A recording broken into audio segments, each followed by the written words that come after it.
Alright guys, the recent PS5 reveal was nothing short of epic, but I know some, including myself, were a little disappointed that there was no mention of VR. However, I believe they will show it when the time is right, and we already know that current headsets are supported.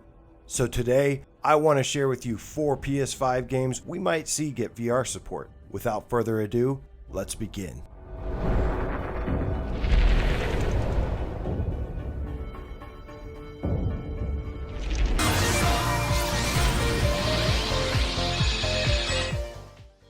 Let's start with what I think might be the least likely.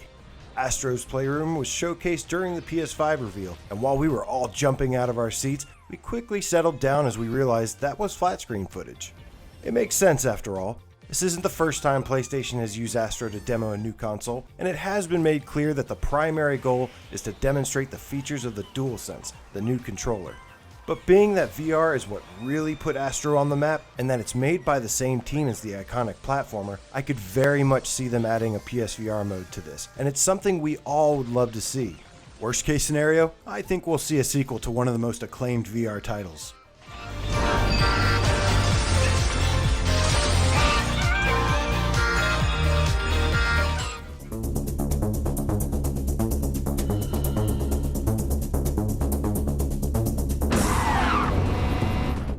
Gran Turismo Sport is my favorite racing game in VR. While boasting the most impressive variety of vehicles and physics, it's no secret that Sport lacks the standard tournament and multiplayer modes.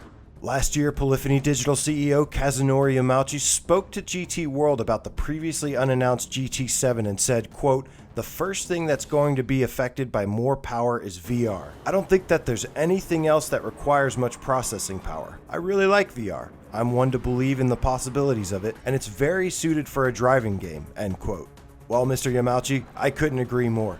And being that it will use the DualSense and support steering wheel peripherals, I think it's safe to assume we get to see it sooner than later, and hopefully this time with all the features included.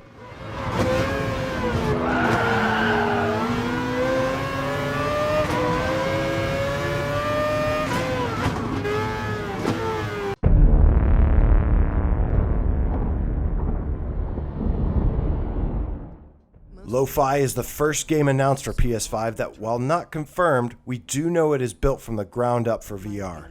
It's a next-generation cyberpunk adventure where you have the choice to patrol the streets, explore and fly around in your futuristic car, solve mysteries, fight crime, or give in to your corruption and your own desires. After crushing their Kickstarter, there's a good chance we'll get to see a lot of features that they have planned for the game inside the massive open world. It looks to be a very promising and very immersive cyberpunk game that I think we'll likely get to enter in 2021.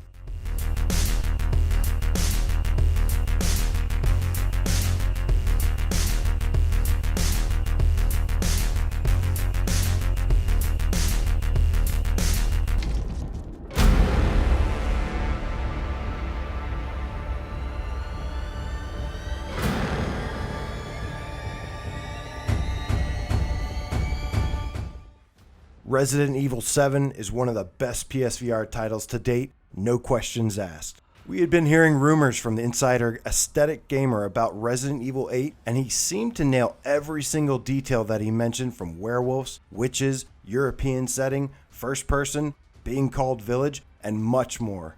The only thing that we didn't see that was mentioned was, you guessed it, PSVR support. He stated that the game will continue Ethan's story, which has now been confirmed, and that VR will likely once again be exclusive to PlayStation. It's yet to be seen how similar it will be to Resident Evil 7 in terms of cutscenes and controller support, but if I was a betting man, I'd place a whole lot of cash on it being the same, and I'll be happy regardless if we find out.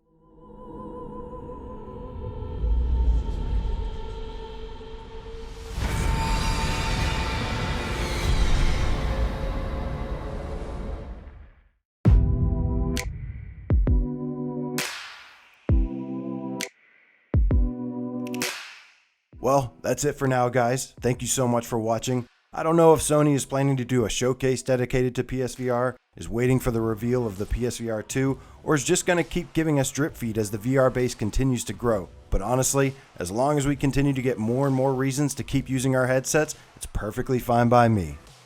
I hope you guys enjoyed the video, and I'll see you on the next one.